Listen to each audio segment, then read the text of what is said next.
I wish I could keep telling you that our mission in life is connecting people, but it isn't. We just want to predict your future behaviors. Spectre showed me how to manipulate you into sharing intimate data about yourself and all those you love for free. The more you express yourself, the more we own you. America. You blame me for interfering with your democracy, but I don't have to. You are doing it to yourselves.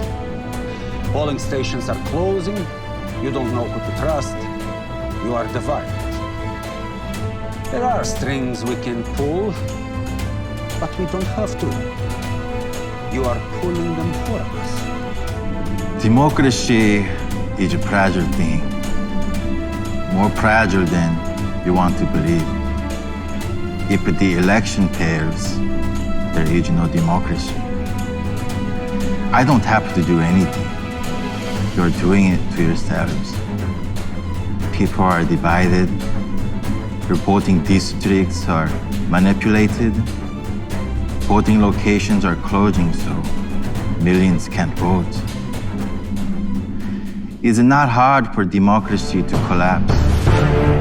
What do you have to do?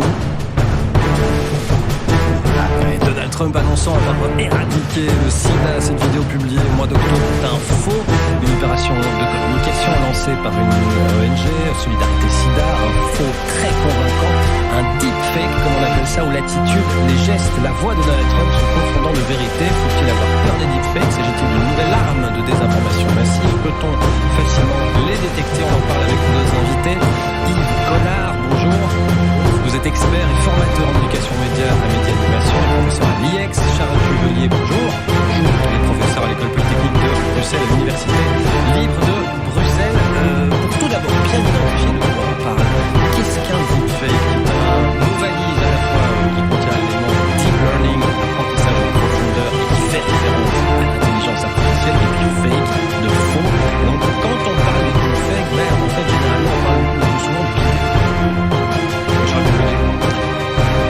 Le deepfake est effectivement un grand pouvoir que le fake news, mais avec le même objectif de tromper l'auditeur ou le téléspectateur. Et on distingue effectivement trois types de deepfake. Le face swapping, où on remplace le visage dans une vidéo donnée par le visage de la cible, en l'occurrence Zuckerberg ou d'autres personnages connus à qui on fait dire ce qu'ils n'ont jamais dit, avec une vidéo très réaliste. Il y a également des deepfakes où on ne modifie pas la vidéo, mais on modifie le discours. On calque un discours sur une vidéo déjà connue, mais un autre discours que celui qui a été prononcé. Et enfin, le plus difficile des deepfakes, en ce sens qui trompe beaucoup et qui a peu de moyens de détection, c'est celui où on crée un personnage virtuel fait de toutes pièces. Le personnage n'existe pas en réalité, le discours n'existe pas en réalité, et donc il n'y a aucun moyen de vérifier si ce discours et ce personnage existe vraiment parce qu'il n'est pas original. Il y a énormément de vidéos de deepfake qui sont devenues célèbres. Il y a quelques jours, on a parlé de Nature des quelques instants sur le sida, il y a eu Mark Zuckerberg il n'y a pas très longtemps, il y a eu Barack Obama, on va en parler dans un petit moment. Mais là, le trucage est annoncé, où il y a une forme de bienveillance parce que c'est utilisé à des fins de dénoncer justement une désinformation de ça. Mais à quelles fins sont utilisées aujourd'hui ces technologies de trucage très perfectionnées? Yves Collard. Oui, alors on a parlé de l'intention de tromper les gens. Il faut bien reconnaître aujourd'hui que la plupart des deepfakes, si ce n'est pas l'intégralité, avec quelques exceptions, sont conçus pour amuser les gens. C'est en quelque sorte une extension de ce qu'on peut trouver par ailleurs sur Internet, c'est-à-dire le mème, c'est-à-dire de la dérision, de la satire ou de l'amusement. Quand on voit par exemple Marine Le Pen s'exprimer en arabe, ça circule dans les réseaux sociaux parce que c'est drôle. Bien entendu, derrière, il y a un message politique sous-jacent, mais avant tout, c'est drôle. Alors, puisqu'il faut en parler aussi, beaucoup de deepfakes circulent aujourd'hui dans l'industrie du spectacle pornographique. Donc là, on est dans la grande majorité. Divertissement. Oui. C'est pas pour amuser les gens, c'est pour d'autres motifs. Donc le deepfake en tant que vecteur de désinformation, de propagande politique est très peu mobilisé pour l'instant. Peut-être que, et c'est le cas d'ailleurs souvent en matière de technologie, on se trompe d'inquiétude à ce jour. Et justement, pour rebondir là-dessus, donc on rappelle que vous êtes formateur en éducation aux médias. Il y a eu une interview dans le Ligueur il y a quelques mois, en octobre, où vous parlez justement du rapport des plus jeunes aux écrans et vous parlez justement de cette importance pour les jeunes, pour les adolescents notamment, de manipuler finalement le réel pour se confronter à ça, pour transcender les règles, etc. Mais en même temps, ça inquiète les parents ou les générations plus âgées qui ne comprennent pas la technologie. Donc qui doit s'inquiéter finalement et comment on gère cette éducation à toutes ces technologies assez nouvelles mais qui sont de plus en plus faciles à prendre en main? Oui, alors donc ça fait longtemps que les jeunes manipulent l'image en faisant un selfie. On est déjà dans la manipulation de l'image, d'autant plus si on ajoute soi-même des filtres. Oui.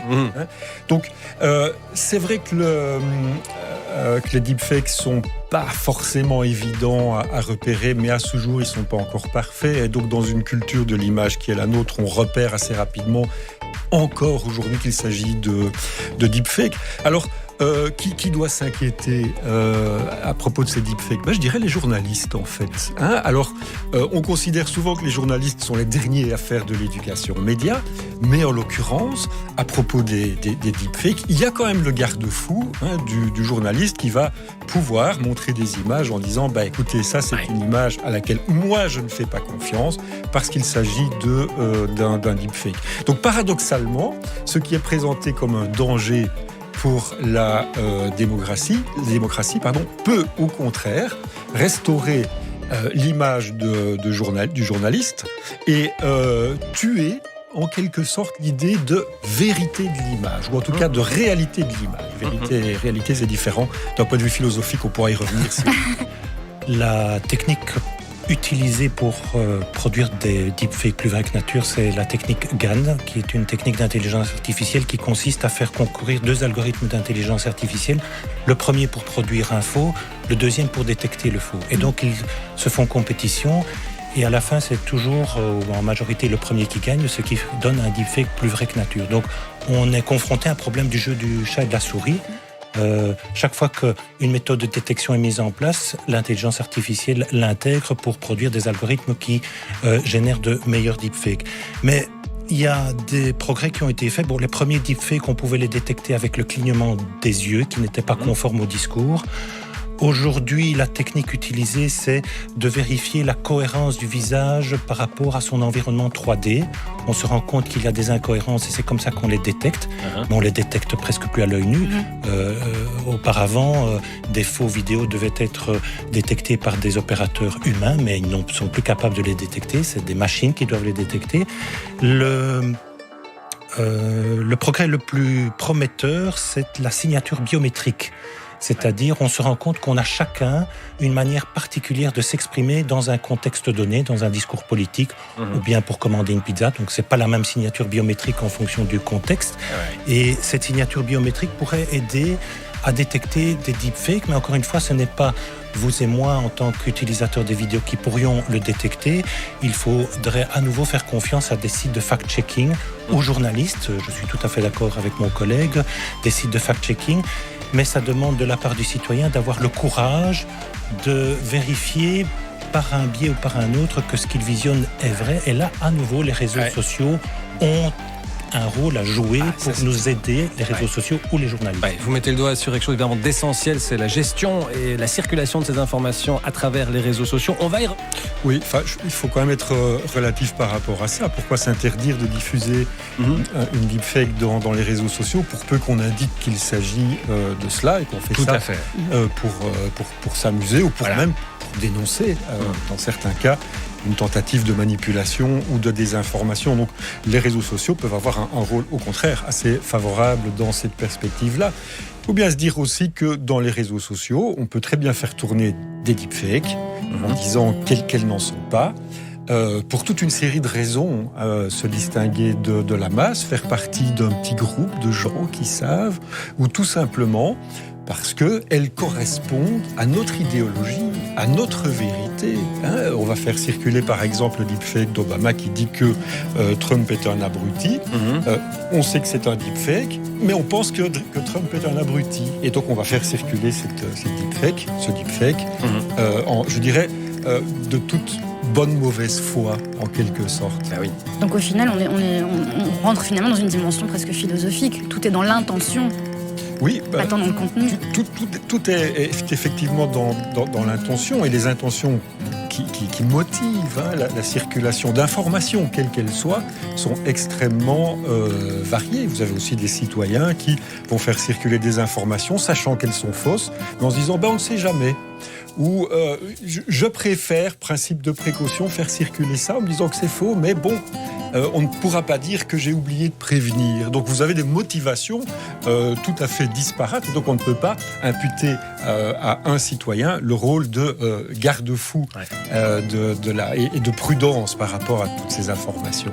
Et si réglementation il doit y avoir, alors où est-ce qu'elle doit se situer à la source? On a bien compris que finalement à l'arrivée ça ne sert pas à grand-chose. À la source, est-ce qu'il y a moyen de réglementer la production? Alors ça, c'est effectivement un grave problème, parce que si vous légiférez contre les deepfakes, quand c'est le gouvernement qui produit deepfake, qu'est-ce qu'on fait, Donc c'est d'ailleurs bien la preuve, le premier gouvernement qui veut légiférer autour de ça, c'est la Chine. Donc c'est un gouvernement totalitaire qui veut en quelque sorte garder pour lui toutes les armes de propagande. Et c'est bien ça le problème, c'est que cette propagande glisse de la main des États aux citoyens. Et ça, effectivement, c'est de nature à inquiéter les élites gouvernementales. Vous évoquiez une législation, et là est tout le problème, parce qu'il y a eu pour les fake news une législation anti-fake news imposée en France, qui a été critiquée, et qui a même été critiquée à mots couverts par la commissaire au numérique au niveau des institutions européennes, à la Commission européenne, qui, elle, n'a pas voulu légiférer contre les fake news sous le couvert de « il n'est pas le rôle de l'État de créer un ministère de la vérité ». Et je dois dire, les deux points de vue s'équivalent. Le problème, il est, comme vous l'avez dit, philosophique, parce que on est confronté, nous, en tant que scientifiques, à la question que maintenant, il faut non seulement prouver que quelque chose est vrai, mais en plus le faire accepter par la population, qui ne va pas le croire même quand c'est vrai. Oui, on le constate avec vous ce matin. Effectivement, on en est encore aux prémices du développement de ces deepfakes qui ne sont pas utilisés à des fins de désinformation, en tout cas jusqu'ici. Est-ce que vous avez le sentiment qu'aujourd'hui, on surestime un petit peu le pouvoir de tromperie de ces deepfakes, ou bien au contraire, il faut quand même regarder ça de près? On le surestime largement. Et effectivement, comme mon collègue l'a dit, il n'y a pas de deepfake qui a été utilisé à des fins politiques, mais les dégâts sont déjà là parce que la population pense que les deepfakes existent déjà ou pourraient exister à des fins de désinformation. Et donc, il y a eu deux événements. Un coup d'État au Gabon. Le président Ali Bongo n'était plus visible depuis des mois. Les autorités ont cru bien faire en diffusant une vidéo l'entendant prononcer de ses bons voeux, mais le coup d'État qui s'en est suivi, les militaires ont pris comme justification Monsieur Bongo n'est plus en état de gouverner. D'ailleurs, la vidéo qu'on a montrée lui était un deepfake, ce qui s'est avéré inexact. C'était faux, oui. Et il y a eu le même cas. De suspicion. Alors. Oui. Et il y a eu le même cas avec un scandale politique en Malaisie relatif à une sextape qui a été prétendument accusé d'être un deepfake, alors que ce n'était pas le cas dans ce cas-là. Oui, moi, j'ai envie de relativiser tout ça, parce que la modification d'image, la modification du signe, c'est une très vieille histoire. Dans la propagande soviétique, on enlevait carrément des gens d'une image. Dans la propagande chinoise, on enlevait la cigarette de Mao Tse-tung. À la mort de Franco en Espagne, des informations radiophoniques ont été diffusées, laissant croire qu'il n'était pas mort, ou peut-être pas encore tout à fait, ou qu'il était vivant. Bon, donc le problème de ce dont on parle, des deepfakes, est vraiment le problème de l'image en tant que telle. Et donc, de nouveau, d'un point de vue un peu philosophique, cet essor de deepfake peut avoir un effet collatéral positif. C'est qu'on va cesser de croire en la toute-puissance de l'image. On va cesser d'être ce qu'on appelait au Moyen-Âge des iconodules, des esclaves de l'image. Et tout qui regarde le journal télévisé le sait, une image en tant que telle, sans son commentaire, ne vaut pas dire grand-chose. Eh bien, ce sera le mot de la conclusion de cet échange. Merci à vous, Yves Collard, d'avoir été avec nous ce matin. Donc, je rappelle, vous êtes expert en formation, en éducation média animation, professeur à l'IEX également avec nous ce matin. Charles Cuvelier, professeur à l'École Polytechnique de Bruxelles, à l'Université libre de Bruxelles. Merci également à vous d'avoir été avec nous dans la suite du